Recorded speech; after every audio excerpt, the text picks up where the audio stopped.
So, welcome to our YouTube. I'm Josh McHale.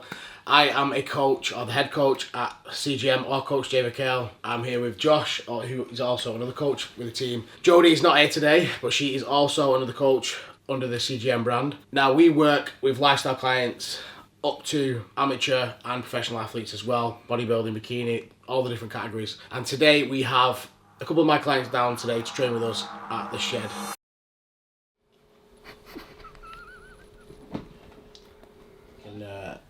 Obviously, because you're super flat in the morning, you just don't do, you just don't look as good posing, obviously, as opposed to when you got a bit of fluid and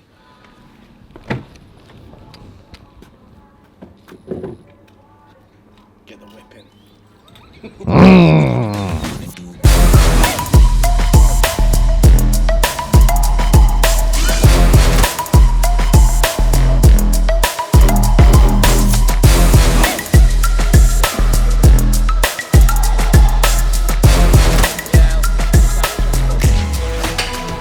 So, first exercise we're going to start with a pull down. Now, with a pull down, focus that we're trying to work is the lats. My preference when we're trying to work the lats is always more single arm as opposed to dual. But we're going to try dual today. Geez, looking. But yeah, focus on this is lats. Always what we're trying to do is we're trying to tuck those elbows, squeeze those lats. The more we can get that elbow down to waist, the more we're going to engage that lat.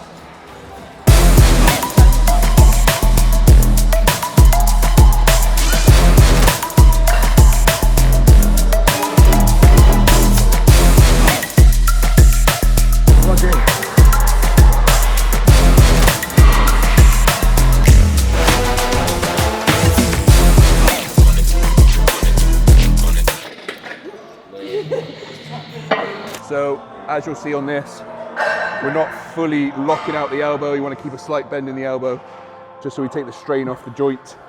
Then it allows Josh to then really tuck that elbow straight back down to his waist. Well, that's heavy as shit, that. Huh? That's heavy as shit. We should really be using stuff that makes us look massive, really, shouldn't we?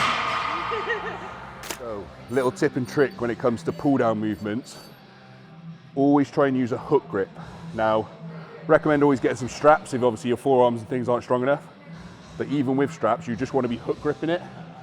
So like locking in like that, because even if you're going to use a strap, your hook's just going to hold that strap on. Now the benefit of what you're going to get from this is you're going to engage this way less. And when we're doing a pull down, we want to really engage the lat and not engage our bicep and our forearm. The more we do that, the more our grip's going to fail, the more our arm's going to fail, fatigue, and we're not going to get the same amount of reps. So you always want just a hook grip, and then just thinking elbow down to waist. Elbow down to waist. More you can do that, less bicep, more back. Are you hitting the sun bags or are you just tan? No, tan. This is my natural glow. Huh? No, every day. Oh, I'm like, what the fuck? Make it a little bit easy for you, G. Thanks. I'm trying to hurry. Fuck it.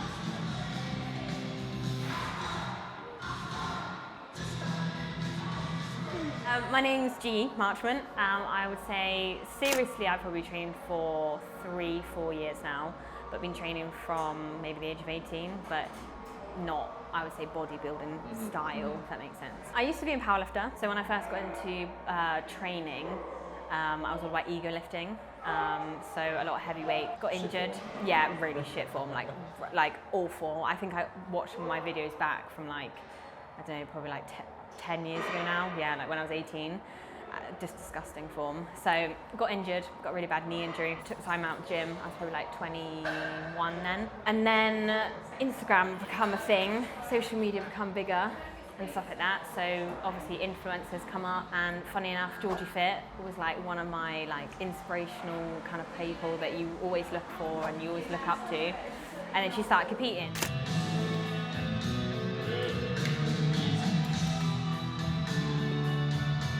Do you want to use an Atlantis press? Yeah, I love the Atlantis shoulder press if you want Yeah, it's more for them than... Yeah. It worked. It lines up perfectly, that Atlantis Yeah, shoulder. I like it, yeah. We'll do that. We'll do that on Atlantis press next.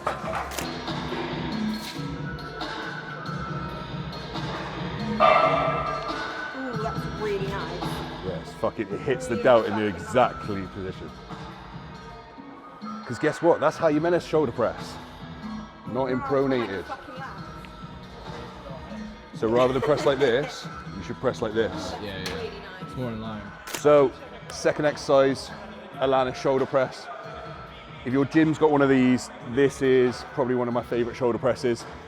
So you'll see Josh has got his, rather than like a pronated grip, we're a bit more neutral, probably semi-pronated is probably the best way to describe it.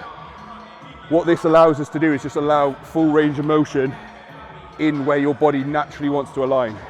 Most people press like this, whereas you only get such range of motion, whereas if you come like this, you can drop all the way down and you can work your delt through full range of motion.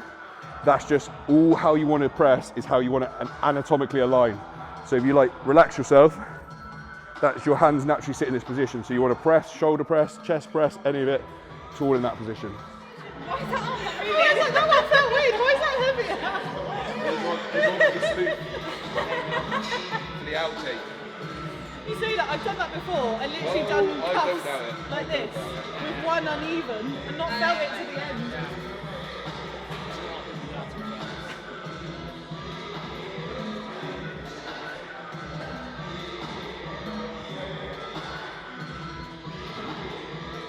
Indy, and I've been training for about 8 years. When I left school, I initially gained a weight. I sort of slowed down on sort of the gymnastics and trampolining that I sort of did through school. It was the only sports I really did, really. I wasn't the sporty type. I was always skiving off PE. So some weight crept on, and then I tried like all the normal fad diets that I expect loads of girls have been through. Some of them worked, some didn't, but I never managed to keep the weight off. Eventually, I got into a bit of running initially, but like started eating more protein and understanding like macros and macro tracking. And I lost 2.5 stone, but kind of went the other way, got really skinny, and then just felt like I had no shape. I wanted to build some shape, and then luckily a friend of mine posted like a transformation picture online where she'd like grown her glutes. I mean, back then we're talking 2016, 2015 I think it was, like there weren't that many girls in the gym doing that kind of thing. I was like, what?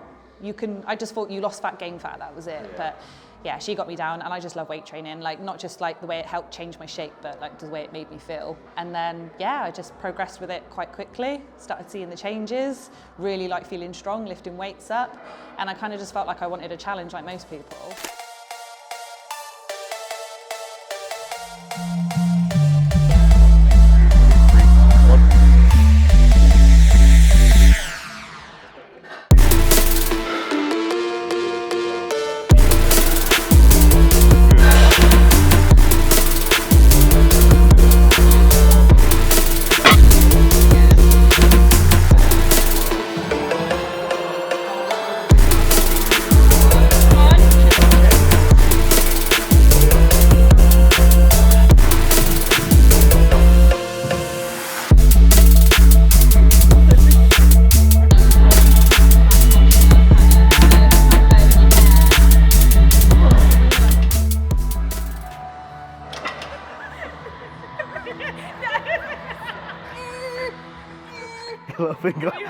Are you drinking a cup of tea? It's because I try not to grip anything, so I'm always just like. So, third exercise, chest supported row. We are aiming for upper back focus on this. So when we're aiming upper back, we want to be semi-pronated grip. So neutral's more lat, semi-pronated more back, and pronated is more rear delt trap sort of thing. So as we're aiming for this, semi-pronated, drive those elbows back, keep that hook grip, and you'll be on the money.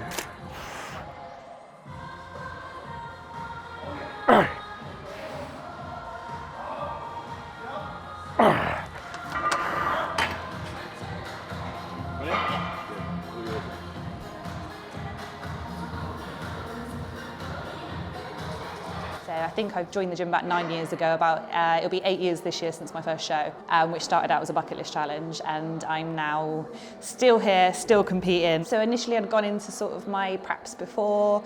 Confidence has always been my biggest bugbear.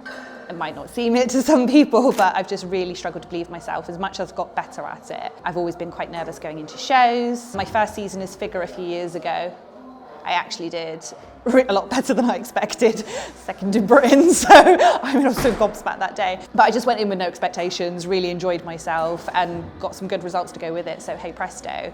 I then went in, I got off the back of the British in 2021, I got an invite to the Universe. I went into the Universe with, I'm not doing enough, I've got to go harder, more, and it was all about the placings to me. And I mean, I did get a good placing, I got the 3rd in the Universe and I was over the moon with that, but I just got so badly inside my own head that I just didn't enjoy it. So this year is like, yes, I'm out there to be competitive, but this year, like, I'm there to enjoy it and remember why I became a bodybuilder in the first place and have some fun and just push my limits and see what I can do. So.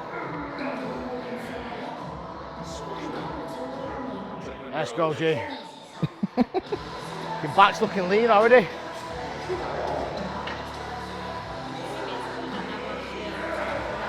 I can't powerlift anymore, so how can I train as well as enjoy it? And then I think obviously as I got into normal training, I saw my body change and got addicted to how you can almost manipulate your body to changing just through training. And my shit eating and stuff like that at the time, I could still change my body without the good nutrition. Yeah. So then obviously started to go down the route of good nutrition and putting it all together like you should and stuff like that. So yeah. That's it. Just keep moving, keep moving. Good. I'm back Let's now. go. Good. Strong, And go. And go. Yeah. Yes. Shoulder blades right Come on. back. Come on. Yes. Let's go. Yeah. Come on, G, last one. Yeah. Good. Go on then. Come on. Let's go then. Go. Yeah. Yeah, lovely. What's that? Got it.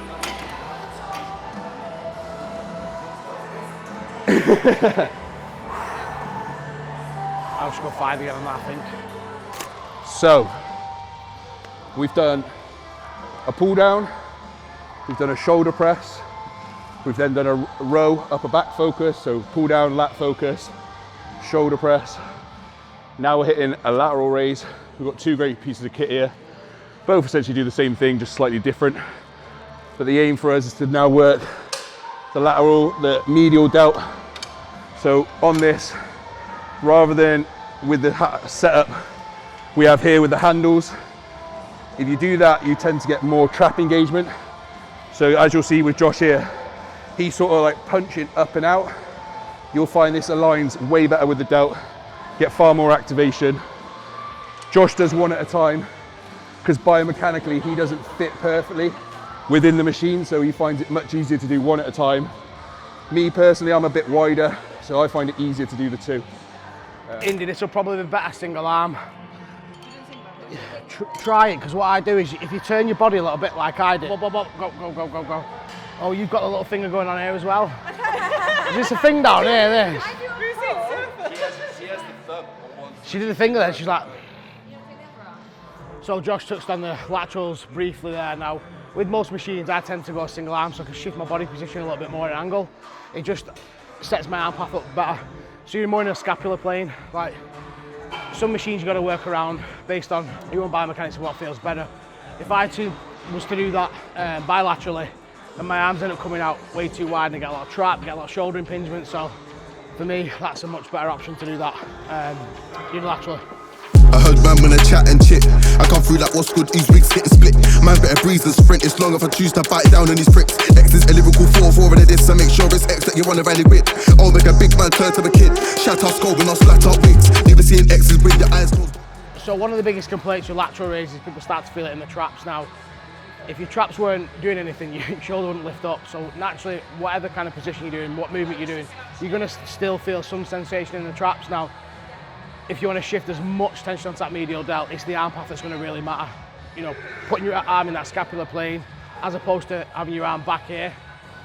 Well, that's when you start to feel the traps engage a little bit more, if you like. But like I said, there's no cutting the traps out of this movement. You can't simply just isolate the medial delt. You know, they just both plod. We're gonna do the 2 carpets. 2 carpets around your arms. That makes the cut. There's no more walking away and leaving you.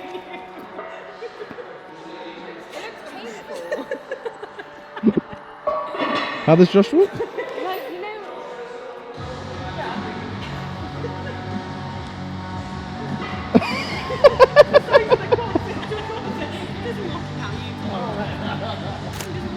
Me, oh, you're surely you're athletic. I'm like, no, I'm not. No, no. I'm top end toe. Yeah. Where Oh, I yeah. wanna be. Yeah. Especially when I know you. a few girls that have gone, like, people even said to me without being like big-headed, they messaged me and said, oh, so-and-so like looks great. They've gone up to athletic. And but you're bigger than them, all about the same size, so you're athletic now. And I'm like, not putting that other person down. They've gone out in athletic to see where they stand, and probably condition-wise the right class, but they're not quite big enough. Yeah. When they get to the Because finals, they competed in it. When you get to the finals is always. it's a different kettle of fish. Like, this is one thing. Like, we're talking about figure, the difference between tone figure and athletic figure. So, typical regionals qualifiers, like for the universe or the finals, the standards are a little bit different. Where tone girls that are on the more conditioned side can get moved up to athletic, but when you're in a finals lineup and everybody's coming in peeled, like you will see the standard across toned is a lot leaner than normal. And this is where people get confused about what categories they should be in. And this is something that coaches have got to think about when they're bringing clients in at regional shows or qualifying shows compared to when they're bringing them in at finals. Yeah, but I am strong at that science. I mean, look at what's on the day as well. Yeah, exactly. You stand out. You can get some, like, especially if there's not enough to split it by height. Yeah. You're going to get some, like, a lot taller girls that perhaps might look like athletic but might still be on the edge of tone. But when you get them in their height line up to the final, you just Small. see it so much clearer. Yeah. So, 5th exercise I think we're on. 5th exercise, yeah. So bicep curls. On the cables, good thing about the cables is we can keep the natural alignment of where your body and your arms want to naturally flex. Rather than like trying to screw like this, you just want to go naturally where they're nice and move. Don't overcomplicate it, don't over grip. Just get a nice squeeze at the top, control it down, full extension. Some people just end up doing like this. You want to make sure that you fully extend, come all the way up, squeeze, control it way back down.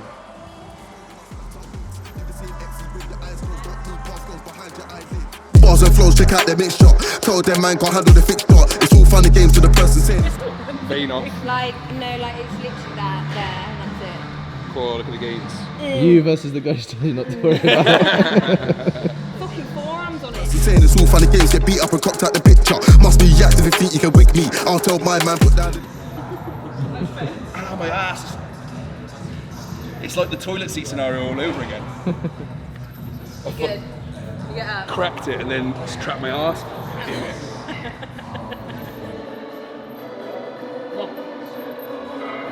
Yes. Go, go, go, go, go. Pinkies. Send them to the ceiling. So, 6th exercise, tricep extensions. Single arm. What we want with this is we want that cable going nicely in line with the path of Josh's arm. So all aligns nicely, fully extend, shorten the tricep nice and control it, get a full stretch up the back as well and drive straight back down. Nice and simple, don't overcomplicate it, it's just elbow flexion. That's it, just done there. Fucking dick. It's not tickling my eye, it's my fucking nose. Does the cable smell nice? Fantastic. Lean your head back. Just like this. Will you be competing this year? Yes. Are you excited? Very excited. Nervous, but very excited. I feel like this year it's more about just enjoying it. Because I did my first season 2 years ago. So obviously there was a little bit more pressure there coming out of, being a fresh, new, first timer, should we say. So this year's just about enjoying it and hopefully coming back a little bit better. Hopefully, I'm really excited about this one because I'm just going in with a really fresh, healthy headset this time, mindset. In terms of mindset, like yes, you do go up there to be competitive, but I think if you get so het up on winning and placing and that being the only thing you're striving for, that I just feel like that you can really sort of mess your head up. I mean, everyone's got different ways of approaching it. Some people go in with that real, I'm going to war headspace with it. I mean, I do exactly what's asked of me and I go into it, but The best thing I'm saying is just be proud of your little achievements at the time. Do everything that your coach asks of you, and no less or no more. Stop doubting yourself. I'm the biggest self-doubter you will probably ever meet. And I think stepping on that stage and actually doing it, proven that you can do stuff that you dream to do. So I feel that's the biggest lesson that anyone could ever take from any sport or, you know, bodybuilding itself, that you doubt yourself at the beginning, but as soon as you step on that stage and accomplish it, like, the doubt goes away. So I think, yeah, that's probably, I would say, the biggest thing that I've learned is stop doubting. Even I do it fucking now, but you can't not. But Yeah. I think having that doubt, like when I started with Josh, not believing in yourself and not kind of seeing, not the end goal, but seeing it actually happen, and then having it happen takes away that doubt. I think I went in knowing that it was quite expensive, but probably wasn't about how expensive it is. I would say, maybe so I can just give a bit of advice to the female things, is obviously we know how much the expensive bikinis are and things like that. I would say if you're trying to budget and you want to go and do more shows and get more experience, then to a degree, like, you can do your own makeup. You can at least do your own base coat tan. And I'm sorry, but in my personal opinion, I feel like maybe you're going for finals and things. I don't want to take away from the federations that are making money out of these services, but if you are one of those people that wants to do more shows and get more experience, but is having to set out a budget, then why would you spend 50, 60 pound on getting your hair done when you can probably just get a friend to help straighten, or put some nice waves in it with a little bit of volumizer in the roots? That could be like 50, 60 quid you can enter another show with. So I think sit down at the beginning of your season and budget it out. But that was the biggest thing that I learned, was that you don't necessarily need to go full expense on everything. I'm not saying cut corners, but there's a way to do it that you don't have to, having the most expensive bikini, paying for all the tan, all the hair, the makeup, and having the most expensive coach, whatever you can get out there, isn't necessarily going to get you a higher placing. So just focus on the basics, focus on your physique. So both girls are at the early stages of prep. Now, I started working with G with Indy the back end of last year. We had time to do a little bit of a push-up, add a little bit more tissue, and then pull back again just to make sure we're in a good spot prior to prep starting, which is going to start this weekend for Indy. Now, G is already underway, about 3 weeks into prep now. Since the start of the year, we've pulled a good chunk of body fat off again. My priority there was to make sure we had a fairly lean start point this time compared to our first season together, just so we can push for that extra little bit of condition this year. G did really well in her first season. A couple of years ago, winning the British finals at FitX, placing in the top 6 at PCA British finals, and placing really well in regional shows as well. Indy's had a bit of a hiatus from competing, so this is her first season back after a while, and she's certainly going to make a lot of improvements. So I'm looking forward to seeing these girls both get better this season and see how things look come show day. So when it comes to the condition for tone figure, some people get a little bit misled when they watch the shows, and they kind of get mixed messages about what that's all about. But again, the judges can kind of only judge what's in front of them. So like I said before, like the main difference between tone and athletic, for example, in PCA would be the conditioning and a little bit more muscle in the athletic class. So when it comes to nailing the condition, especially for like a regional qualifying show, we probably opt for a little bit of a softer look, whereas if we go to like the finals, we can push a little bit more for that low body condition, be a little bit sharper and get away with that, because the general standard of the class will be more conditioned. So that's today's video wrapped up, hopefully giving you a better insight as to how you might set your training for tone figure and what the class criteria involves and how you should tailor that specifically to you. There's also obviously been a lot of take-homes as well for lifestyle clients in terms of like form and everything like that. So not if you're looking to obviously go on your own journey, whether that's just obviously a transformation or bodybuilding, then get in touch with us, follow our website in the link below, fill in our onboarding form, drop us a message on Instagram. We're accessible through many channels. Just reach out and we'll get in touch. Don't forget to subscribe. Don't forget to like and subscribe.